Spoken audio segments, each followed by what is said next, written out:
Yoast SEO सबसे main plugin ये है। अब एसईओ क्या होता है जी, अगर आपने अपनी वेबसाइट को गूगल में रैंक करना है तो आप एसईओ करते हो। एसईओ दो तरह का होता है, एक ऑफ पेज एसईओ होता है, एक ऑन पेज एसईओ होता है। डाल सकते हो यार, आप फाइवर पे स्पीड ऑप्टिमाइजेशन ही डाल सकते हो। योस्ट एसईओ में आप इसको इंस्टॉल करोगे। अब जो ऑन पेज एसईओ वो आप प्लगइन से करते हो। ऑफ पेज एसईओ के काफ़ी ज़्यादा प्रोसेस होते हैं, वो आपकी वेबसाइट से आपको वो खुद आपको डिफरेंटली करना पड़ता है। आपको ब्लॉग्स लिखने पड़ते हैं, काफ़ी चीज़ें और करनी पड़ती है, बैक लिंकिंग करनी पड़ती है। लेकिन जो आपका ऑन पेज एसईओ है वो इसका आपका योस्ट एसईओ से हो जाता है। या फिर इसके अलावा एक और प्लगइन होता है ऑल इन वन एसईओ का, आप वो भी यूज़ कर सकते हो। मैंने भी इसे इंस्टॉल किया है। और यार एक भाई पूछते कि अगर ज़्यादा प्लगइन्स करेंगे तो स्पीड पे इफेक्ट पड़ेगा। डेफिनेटली जब आप एक प्लगइन इंस्टॉल करें तो वो किसी खास उसका साइज है एमबीज का, तो जितना ज़्यादा साइज आपका इंक्रीज होता रहेगा वेबसाइट का उतनी आपकी स्पीड इफेक्ट होगी। तो try to use as less plugins as much, आप जितना कम कर सकते हो उतना कम करो। मैंने इसे एक्टिवेट किया।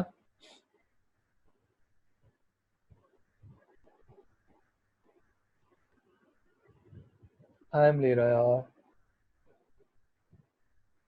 अब ये मैंने प्लगइन एक्टिवेट कर दिया, तो अगर मैं अपने पेजेस में जाऊंगा,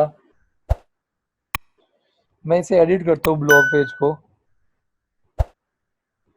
ब्लॉग पेज को एडिट करने के बाद Yoast SEO one of the most common इसका प्लगइन है एसईओ का। मैं हमेशा ये यूज़ करता हूँ। काफ़ी लोग ऑल इन वन एसईओ भी करते हैं, लेकिन मैं योस्ट एसईओ मोस्टली करता हूँ। अब जब मैं इसके प्लगइन में जाता हूँ तो ये मुझे ऊपर ऑप्शन देता है, एक मिनट वेट करने ज़रा। ये मुझे ऑप्शन दे रहा है कि आपका, अब ये मुझे इधर से ऑप्शन दे देगा, एक मिनट ज़रा यार।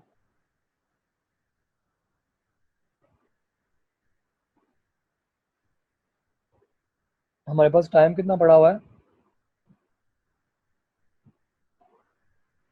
जी हमारे पास sir time 10 to 12 minutes almost.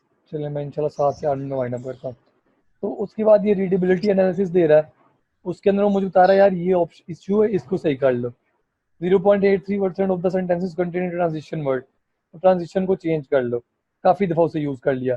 Focus keyword आप इधर लिख सकते हो, लाइक लेट्स सपोज मेरी एक सर्विसेज है, लेट्स सपोज मेरी कार रिपेयरिंग की सर्विसेज है, तो मैं फोकस कीवर्ड कर सकता हूँ कार रिपेयरिंग इन, अब मेरी कहते हो लाहौर के अंदर है, देन उसके आगे डीएचए के अंदर, तो मेरा ये कीवर्ड हो गया फोकस कीवर्ड। अब ये कीवर्ड के ऊपर वो रेड क्यों शो कर रहा है? क्योंकि ये कीवर्ड मैंने अपनी, अगर यार ये एसईओ को मैं डिटेल में करने लगूँ तो काफ़ी बड़ी चीज़ है। तो उसको आप ये कर सकते हो कि इधर से आप स्नैपेट एडिट करके, एसईओ का असल में ये होता है ऑन पेज एसईओ का, कि आपका जो टाइटल है, आपकी डिस्क्रिप्शन है और आपके जो टैग्स है, उसके अंदर आपका कीवर्ड यूज़ होना चाहिए। अब मैं ये करता हूँ जी, मैं इसे जाके इधर क्या करता हूँ, टाइटल को मैं कर देता हूँ, एक मिनट मैं इसको सारा रिमूव कर देता हूँ। मैंने अपना नोटपैड में टाइटल लिखा एक, सिर्फ मुझे एक मिनट दो।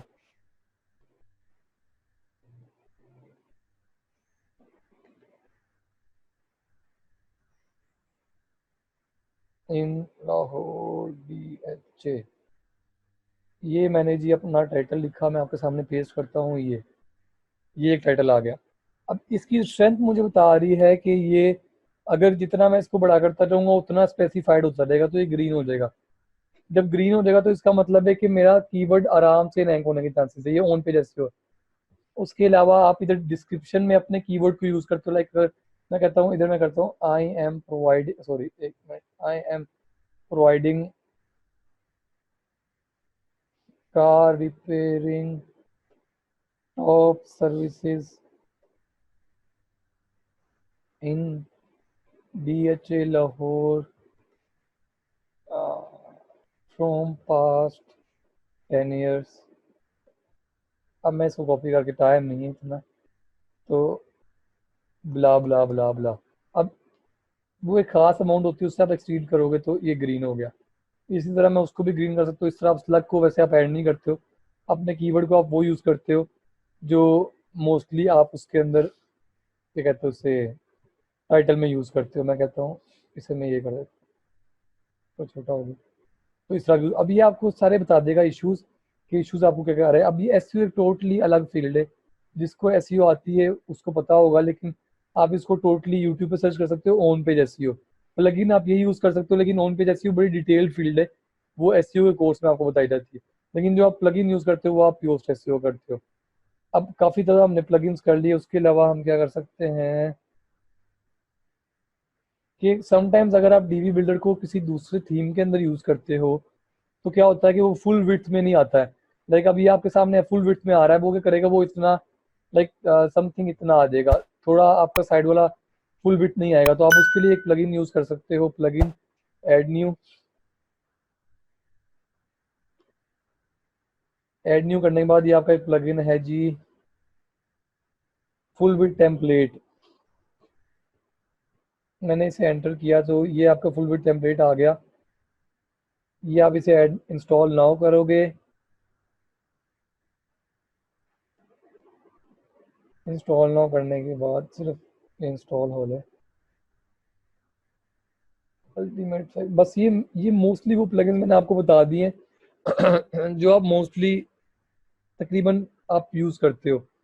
इसके अलावा जब आप ई कॉमर्स वेबसाइट बनाते हो तो वो भी, उसके लिए एक वो कॉमर्स का प्लगइन यूज़ होता है, वो हम लास्ट लेक्चर में डिस्कस करेंगे क्योंकि हमारा last topic e commerce website के ऊपर होगा। तो मैंने ऐड न्यू कर दिया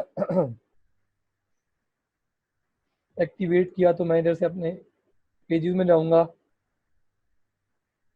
पेजेस में जाने के बाद मैंने इसे एडिट किया।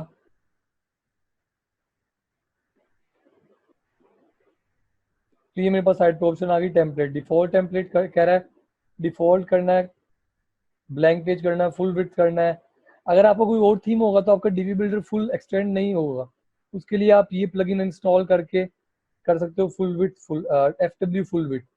इसे करके आप अपडेट कर लोगे तो आपका वो प्रॉब्लम रिजॉल्व हो जाएगा। तो ये था हमारा प्लगइन्स पे लेक्चर यानी मैंने आपको प्लगइन बता दिया, आप यूज़ कर लोगे, मैं इधर लिख भी देता हूँ, तो ये आपका इशू सॉल्व हो जाएगा।